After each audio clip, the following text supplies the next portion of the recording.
দাদা, এই মুহূর্তে আমাদের বাংলায় সিপিএম এর ভবিষ্যৎ কি? কিছুই ভবিষ্যৎ নেই, কিছুই ভবিষ্যৎ নেই। ওরা খুব বদমাইশ। কিন্তু আপনি যাদের কথা বলছেন, এই গরিব মানুষ, হকার বলুন, এনআরসি এসআইআর এর ফলে নাম ডিলিটেড হওয়া মানুষ, এদের জন্য একমাত্র তো এই রাজ্যে সিপিএমই লড়ছে। না, লড়েনি, ওরা মিথ্যা কথা বলছে। আমি আমি ধরিয়ে দিই, তাহলে বুঝতে পারবেন। সিপিএম প্রচার করেছিল প্রকৃত ভোটার যদি বাতিল হয় তাহলে আমরা পথে নামবো। হোয়াট ইজ মিন বাই প্রকৃত ভোটার? প্রকৃত ভোটার মানে প্রকৃত নাগরিক। প্রকৃত নাগরিক মানে 50 সালের আগের লোক। তাহলে সিপিএম কি বলেছে? সিপিএম এর 34 বছরের রাজত্ব কাদের নিয়ে? বাঙালদের নিয়ে। তাহলে ঝেড়ে ফেললেন। বোঝা গেল কথাটা? এই যে এই যে রেলের হকার, তাদের পাশে গিয়ে হকাররা নেতৃত্ব দেবে, সেখানে এই সুজন কুজন এদের মুখটা দেখা যাচ্ছে কেন? সোশ্যাল মিডিয়া নিয়ে গিয়ে করছে কেন? কি করতে পারত?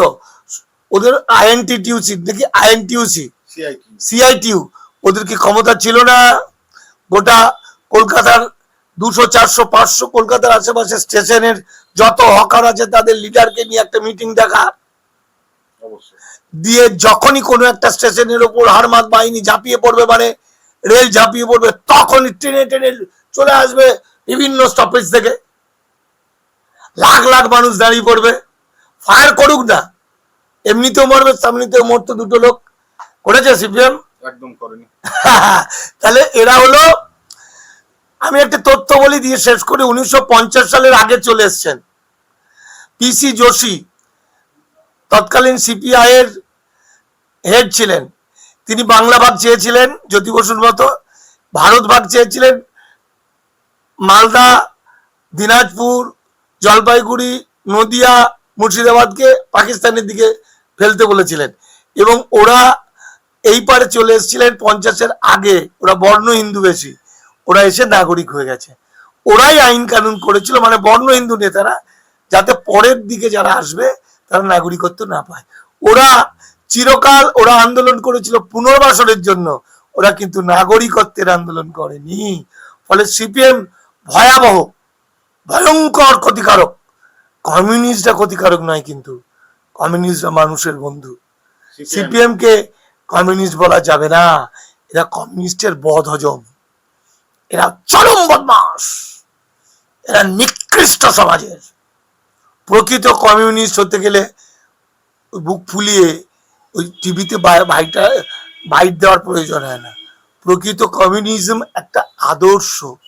বহু মানুষ আছে, সিপিএম এর ভিতরেও অনেক কমিউনিস্ট মানুষ আছে, কিন্তু সিপিএম পার্টিটা কমিউনিস্ট পার্টি নয়। এটা কমিউনিস্টের নামটা ভাঙিয়েছে। আর কেস করবো যে শুভেন্দু অধিকারী তো আপনার দীর্ঘদিনের বন্ধু। 2011 থেকে 2021 তৃণমূলের শুভেন্দু অধিকারী, আর 2021 থেকে 2026 বিজেপি নেতা তথা বর্তমান মুখ্যমন্ত্রী রাজ্যের। কিছু কি ডিফারেন্স লক্ষ্য করছেন আপনি? দেখুন, মুখ্যমন্ত্রী হয়ে যাওয়ার পরে সেটা কিন্তু এখনো বলার সময় আসেনি, কারণ শুভেন্দু অধিকারী একজন কোঅর্ডিনেটর মাত্র।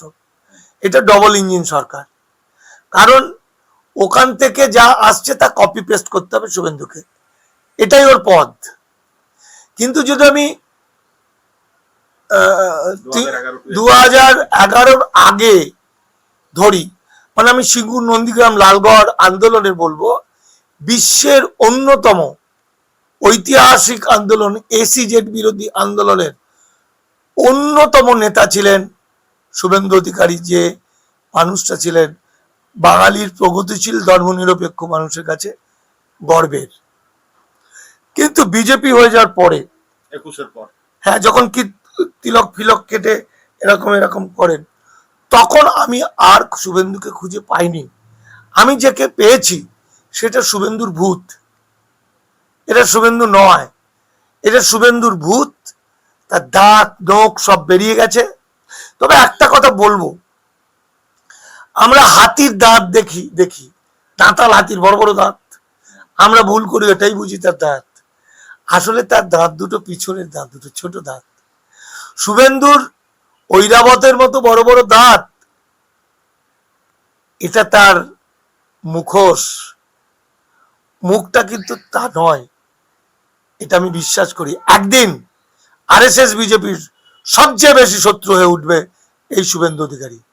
তার কারণ আমি ওকে যতটা দেখেছি, চিনেছি, সামনে থেকে দেখেছি, বাড়িতে ঘুমিয়ে একসঙ্গে ঘুমিয়ে থেকে দেখেছি, তাতে দেখেছি উনি কিন্তু অনেক বড় মানুষ। ওনার অসাধারণ ব্যবহার, মানুষ হিসাবেও অনেক বড়। মুসলমানরা ওকে ঘিরে রাখে, আদর করে।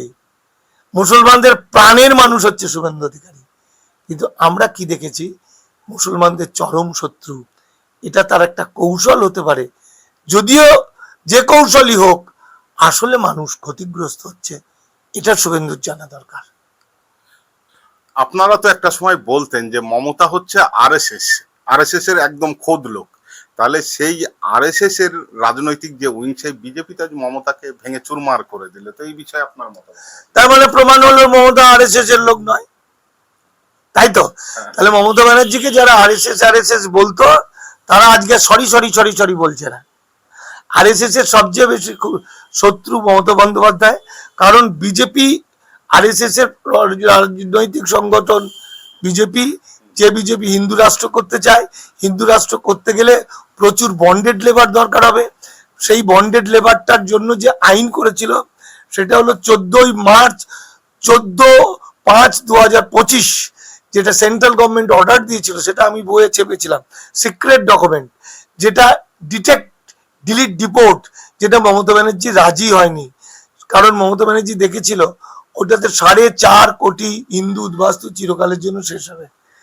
এবং এই যে ফুটপাত, এই যে আমাদের রেল হকারদের উচ্ছেদ করা, এই যে খারিজি মাদ্রাসা উচ্ছেদ করা, এই যে মুসলমানদের উপর আক্রমণ, সমস্তটাই আরএসএস বিজেপি মমতা ব্যানার্জিকে দিয়ে করাতে চেয়েছিল। মমতা ব্যানার্জি যখন রাজি হয়নি, তখন ওরা সমস্ত শক্তি প্রয়োগ করে এক প্রকার যুদ্ধ করে ওনাকে হারিয়ে দিয়ে কেড়ে নিল সরকারটা। মানুষ এখন বুঝতে পারছে যে কি কোন দিকে গেল। আচ্ছা দাদা, আর একটা বিষয়, যে ধরুন এসআইআর এ মুসলিম এতজনের নাম বাদ ডিলিট হলো আর কি, হিন্দুরও তো প্রচুর নাম ডিলিট হয়েছে। আজ মুসলিমদের জন্য অন্তত দেখছি সিপিএম বিভিন্ন জায়গায় আন্দোলন করছে, বা কংগ্রেস কিছু কিছু জায়গায় মুখ খুলছে, কিন্তু হিন্দুদের জন্য কেউ বলছে না। তাদের নিজের দল বিজেপি, সেও তো কিছু করছে না। তো এই উদ্বাস্তু হিন্দুদের অবস্থাটা কি হবে বলে আপনি মনে করছেন? ভারত স্বাধীন হওয়ার পর থেকে তথাকথিত ব্রাহ্মণ্যবাদী বা বর্ণ হিন্দু রাষ্ট্র নেতারা 1950 সালেই এমন কিছু আইন করেছিলেন, তারপর থেকে যারা নথি ছাড়া ভারতবর্ষে এসছে, তারা সকলেই অবৈধ অনুপ্রবেশকারী, হিন্দু মুসলিম সবাই। হ্যাঁ, তো স্বাভাবিকভাবে হিন্দুরাই এসছে দেশভাগে বলি হওয়া। আইনের চোখে এইগুলো ইল্লিগাল মাইগ্রেন্ট। এই ইল্লিগাল মাইগ্রেন্টের চামড়া নিয়ে ডুগডুগি তৈরি করবে, এটা এদের আগেকার প্ল্যানিং। আমার কথাগুলো একটু গভীরভাবে বোঝার চেষ্টা করতে হবে। ফলে ব্রাহ্মণ্যবাদীদের কাছে, মনুবাদীদের কাছে এই সাধারণ গরিব মানুষ বলে কিছু আলাদা কোনো স্পেশাল নেই, মানে ধর্মীয় হিন্দু মুসলিম না।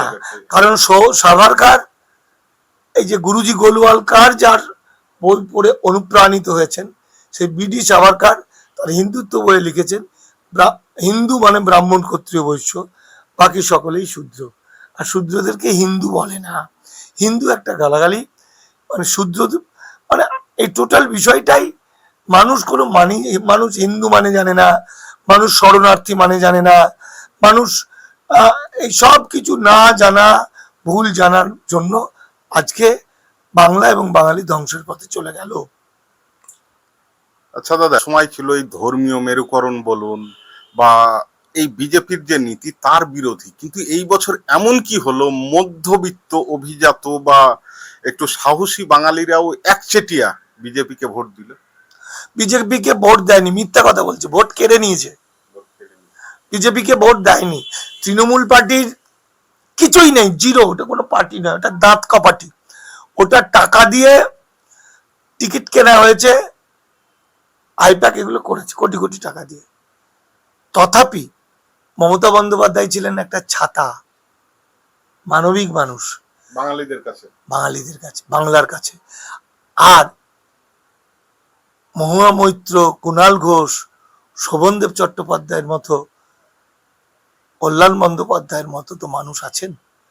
আমরা এতদিন এদের চিনতে পারিনি, এখন চিনছি। যে সত্যিই তো এরা মানুষ। এরা তো আমি মহুয়ার কথা বলছি, আমি কুণাল ঘোষের না, আমি মহুয়ার কথা বলছি। মহুয়া এবং কল্যাণদা 36 কোটি টাকা পেতেন, আর শুরুতে 4 কোটি টাকা পেতেন উনি যদি তৃণমূল ছেড়ে অন্য শিবিরে যেতেন। এখানে হিন্দু মুসলমান বিষয়টা নয়, বরং গাদ্দার তো দেখলাম ববি হাকিমকে, আমার বন্ধু জাভেদ খান এ তো গাদ্দার। তাহলে কি বলবেন? মুর্শিদাবাদের তো মুসলমান এমপিরা, এরা বিভিন্ন এমএলএরাও বিজেপির সঙ্গে হাত মিলিয়েছে। তো কি বলবেন? এটা একটা প্রবৃত্তি, অসৎ নোংরা স্বার্থপর মানুষ, তারতে প্রবৃত্তিটা প্রকাশ পেয়ে যায়। কিন্তু সত্যিকারের যারা মানুষ হবে, মানুষের বন্ধু হতে পারে, তার ইজিমের সঙ্গে আমার না মিলতে পারে। মহামিত্রকে অনেকেই ভুল বুঝতেন, কুণাল ঘোষকে আমি কত খারাপ ভেবেছি, কল্যাণ বন্দ্যোপাধ্যায়কে কত কি টাইপের মনে হতো, কিন্তু সত্যি করে যখন বাঙালি বিপদে পড়লেন তখন তো দেখলাম যে সত্যি সত্যি মানুষ যদি কেউ হয়ে থাকে এরা। এবং জননেত্রী মমতা বন্দ্যোপাধ্যায়ের পাশে তারা হাত মিলিয়েছে। আমি শুভেন্দু